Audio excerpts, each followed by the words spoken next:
मधुबन के बाबा मुरली वाले, आपका क्या कहना, आपका क्या कहना।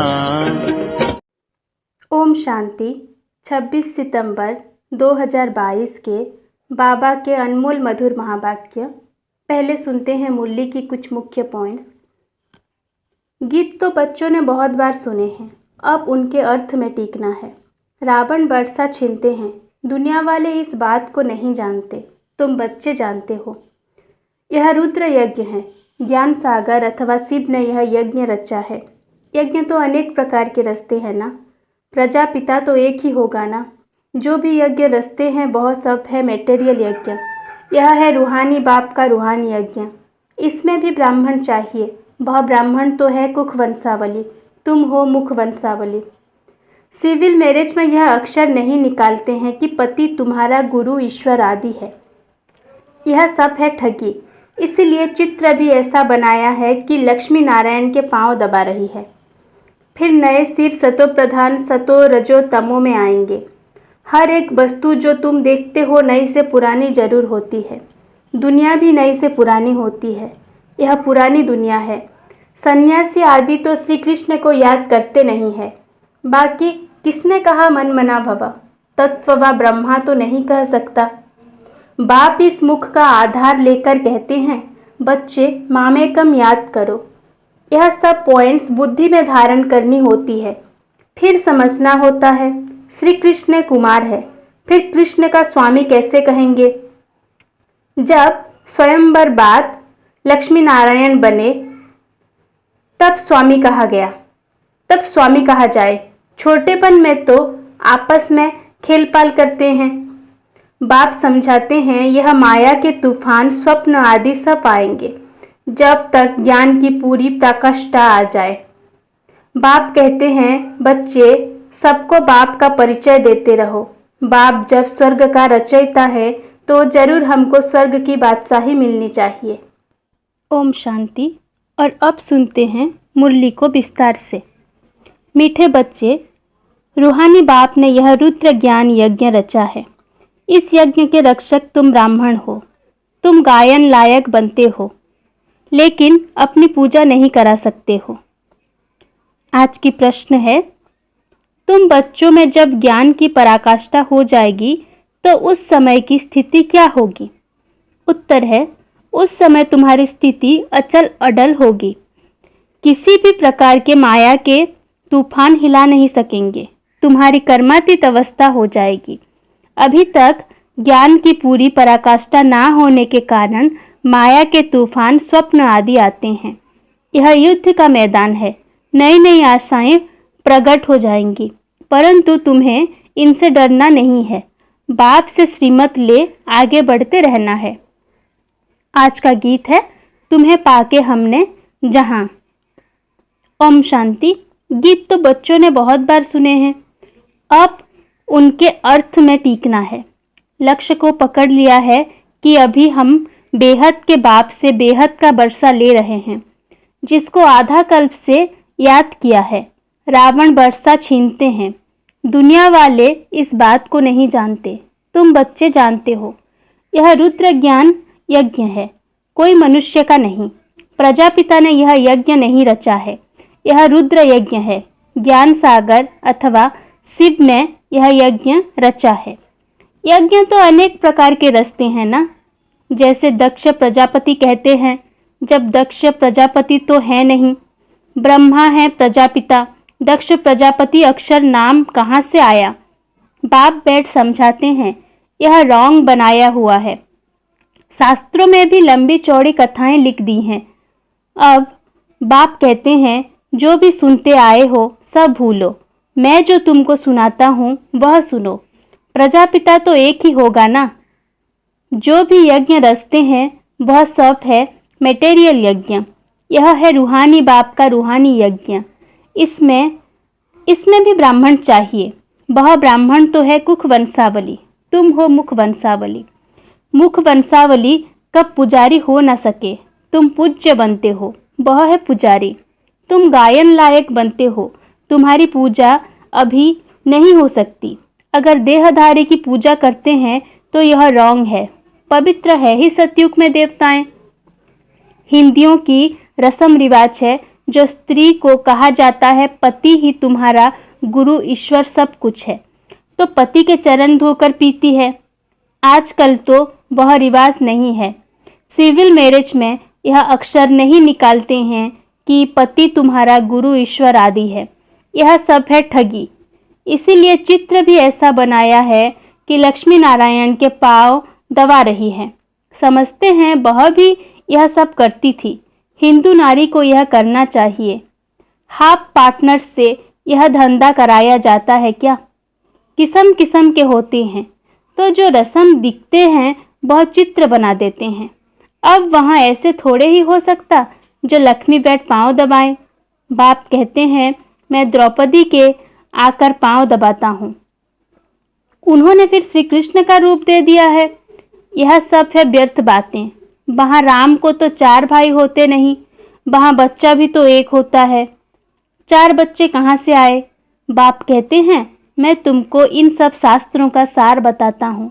यह बातें तुम बच्चों को समझाई जाती है, तुम समझा सकते हो। बाप कहते हैं तुम जो यह कसम उठवाते हो वह झूठा उठवाते हो। अब कहते हैं गीता श्री कृष्ण ने गाई। हाथ में गीता उठाते ही फिर कहते ईश्वर को हाजिर नाजिर जान सच बोलना। श्री कृष्ण भगवान को हाजिर नाजिर जान यह नहीं कहते, ईश्वर के लिए ही कहते हैं। श्री कृष्ण गीता का भगवान है। यह अभी बुद्धि से निकाल दो। झूठा कसम होने के कारण उनमें ताकत नहीं रही है। एक्यूरेट है एक धर्मराज, सुप्रीम जज वही सच्चा है। सतयुग में तो जज आदि होते नहीं, क्योंकि वहाँ कोई ऐसी बात नहीं होती। सब हिसाब किताब चुक्त कर वहाँ चले जाएंगे। फिर नए सिर सतो प्रधान सतो रजो तमो में आएंगे। हर एक वस्तु जो तुम देखते हो नई से पुरानी जरूर होती है। दुनिया भी नई से पुरानी होती है। यह पुरानी दुनिया है, परंतु कितने तक पुरानी है यह किसको पता नहीं है। सदैव 4 भागों में बांटा जाता है। यह भी 4 युग है। पहले नया, फिर चौथा पुराना, फिर आधा पुराना, फिर सारा पुराना हो जाता है। बिल्कुल ही टूटने के लायक हो जाता है। इस कल्प की आयु 5000 वर्ष है। अभी तुम हो अंत में। अंतिम जन्म में तुम बाप से वर्षा पाते हो 21 जन्मों के लिए। सतयुग त्रेता में 21 जन्म, द्वापर कलयुग में 63 जन्म क्यों होते हैं? क्योंकि पतित बनने से आयु कम हो जाती है। आधा कल्प आयु बड़ी होती है। अभी तुम योग सीखते हो। तुम बच्चे यहाँ योग व याद सीखने के लिए नहीं आए हो। यहाँ तुम आते हो सम्मुख मुरली सुनने। मुरली तो बहुत प्यारी लगती है। योग तो तुम कहाँ भी बैठकर कर सकते हो। स्टूडेंट के इम्तिहान का जब टाइम होता है तो कहाँ भी होंगे, बुद्धि में इम्तिहान की ही बातें घूमती रहेंगी। यहाँ तुम्हारी पढ़ाई और योग इकट्ठे हैं। पढ़ाने वाले को भी याद करना पड़े। बाप कहते मामेकम याद करो। भूल से श्री कृष्ण का नाम डाल दिया है। सन्यासी आदि तो श्री कृष्ण को याद करते नहीं हैं। बाकी किसने कहा मन मना भव? तत्व व ब्रह्मा तो नहीं कह सकता। बाप इस मुख का आधार लेकर कहते हैं बच्चे मामेकम याद करो। यह सब पॉइंट्स बुद्धि में धारण करनी होती है, फिर समझाना होता है। कांग्रेसी लोग कितना आवाज़ से बोलते थे। उन्हों का लीडर था बापूजी। बहुत था जिस्मानी बापूजी। यह है फिर रूहानी बाप। सभी का बाप तो गांधी जी हो ना सके। शिव बाबा तो सबका बाप है। ब्रह्मा भी बाप है जरूर, परंतु इस समय सिर्फ तुम जानते हो। सारी दुनिया तो नहीं मानेगी, क्योंकि समझते नहीं। यहाँ हम बापू निराकार शिव बाबा को कहते हैं। वह सभी का बाप है। बच्चों को कितनी पॉइंट समझाते हैं, कभी आत्मा पर, कभी परमात्मा पर, कभी शास्त्रों पर। ढेर के ढेर भारत में शास्त्र हैं और धर्म वालों का तो एक ही शास्त्र होता है। यहाँ तो अनेक शास्त्र हैं। फॉलोअर्स भी जो कुछ सुनते सत सत करते रहते हैं। एम ऑब्जेक्ट कुछ भी नहीं। जैसे राधा स्वामी पंथ है, अब नामता रखा है राधा स्वामी। राधे का स्वामी तो श्री कृष्ण है। वास्तव में जिस रूप से भारतवासी श्री कृष्ण को समझते हैं वैसे है नहीं। राधे तो कुमारी है, श्री कृष्ण कुमार है। फिर कृष्ण का स्वामी कैसे कहेंगे? जब स्वयंवर बात लक्ष्मी नारायण बने तब स्वामी कहा जाए। छोटेपन में तो आपस में खेल पाल करते हैं, तो वह कोई पक्का स्वामी थोड़े ही हुआ। बहुत है जो सगाई को भी तोड़ देते हैं। अब लक्ष्मी नारायण तो दिखाते हैं, परंतु नारायण के बाप का नाम क्या है कभी बता ना सके। अब श्री कृष्ण के माँ बाप दिखाते हैं। राधे और श्री कृष्ण दोनों के माँ बाप अलग अलग हैं। राधे और जगह की थी, श्री कृष्ण फिर और जगह का था। सतयुग की बातों का सारा अगड़ग बगड़ग कर दिया है, अगड़ग बगड़म कर दिया है। लक्ष्मी नारायण के माँ बाप का नाम कहाँ, नारायण का वर्त कहाँ, यह कोई भी नहीं जानते कि राधे कृष्ण ही फिर लक्ष्मी नारायण बनते हैं। बाप कहते हैं भक्ति मार्ग की कितनी बड़ी सामग्री है। ज्ञान में तो सिर्फ बीज को जानना होता है। बीज के ज्ञान से सारा झाड़ बुद्धि में आ जाता है। तुम जानते हो ऊंच से ऊंच भगवान है जो परम धाम में रहते हैं। वहाँ तो अभी आत्माएं रहती हैं। सूक्ष्म बतन में तो सिर्फ ब्रह्मा विष्णु शंकर। ब्रह्मा और विष्णु तो पुनर्जन्म में आते हैं, बाकी शंकर नहीं आता। जैसे शिव बाबा सूक्ष्म है वैसे शंकर भी सूक्ष्म है, तो उन्होंने फिर शिव शंकर को इकट्ठा कर दिया है, परंतु है तो अलग अलग ना। शिव बाबा ब्रह्मा द्वारा स्थापना, विष्णु द्वारा पालन, फिर शंकर द्वारा विनाश कराते हैं। ब्रह्मा सो विष्णु हो जाता है, ब्रह्मा सरस्वती सो लक्ष्मी नारायण बनते हैं। तत्वम तुम भी देवता घराने के हो ना, तो बाप तुम्हें सब राज्य समझाते रहते हैं। बाकी धारणा करने वाले नंबरवार है। जिसने जो पद कल्प पहले पाया था वही पुरुषार्थ चल रहा है। पुरुषार्थ बिगड़ प्रारब्ध बन ना सके। पुरुषार्थ से समझा जाता है कल्प पहले भी इसने इतना किया था। अभी तुम्हारी पढ़ाई चल रही है। रुद्रमाला विष्णु की माला गाई जाती है, बाकी ब्राह्मणों की माला है नहीं, क्योंकि पुरुषार्थ है। आज क्योंकि पुरुषार्थी हैं, आज अच्छा चलते हैं, कल माया का घुसा लग पड़ता है। रुद्रमाला बनने से फिर ट्रांसफ़र हो जाएगी। ब्राह्मण तो पुरुषार्थी हैं, आज अच्छे चलते हैं तो कल गिर पड़ते हैं, तो माला बन न सके। आगे माला बनती थी, फिर 3-4 नंबर में आने वाले आज है नहीं। यह युद्ध का मैदान है ना। कुछ भी बात समझ में ना आए तो पूछो, क्योंकि तुमको औरों को भी समझाना है। कच्चे जो है वह मूंझ पड़ते हैं। ब्राह्मणों में भी नंबरवार है। कोई कोई तो पूछते भी हैं कि बाबा ने समझाया है माया के तूफान बहुत आएंगे, तो हम उन पर कैसे विजयी बने।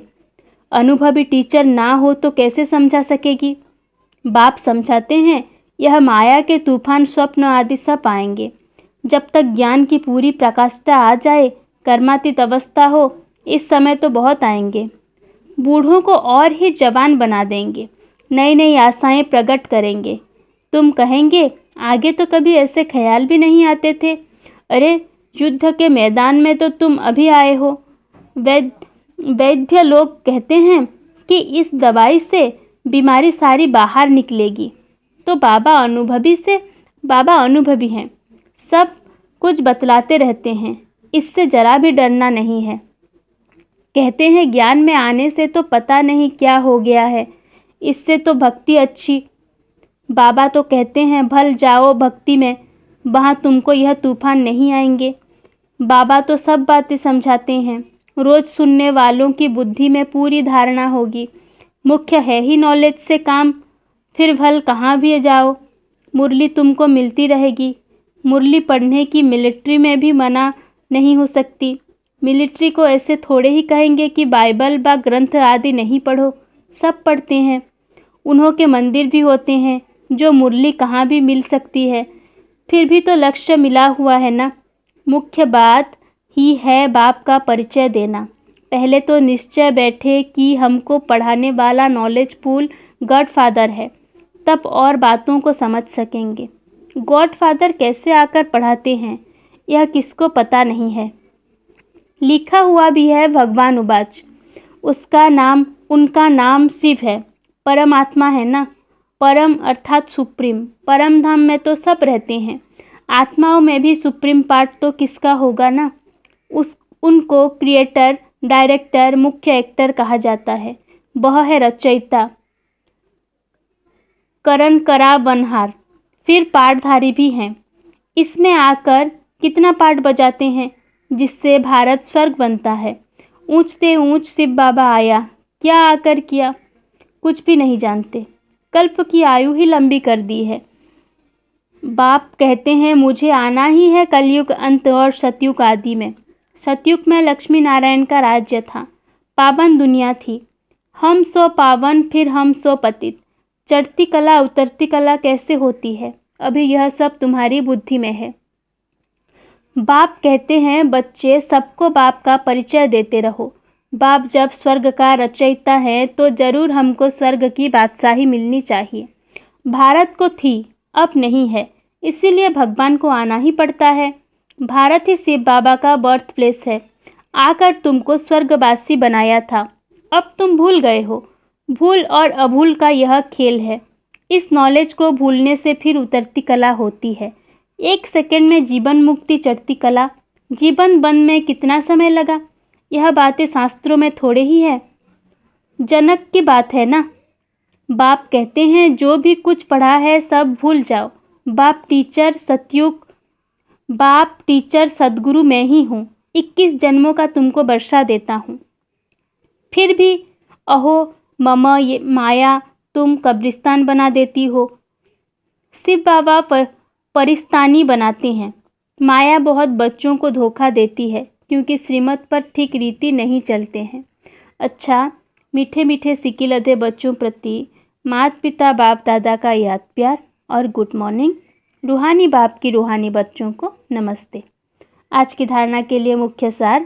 पहला नंबर, मुरली रोज़ ज़रूर पढ़नी है। माया के तूफानों से डरना नहीं है।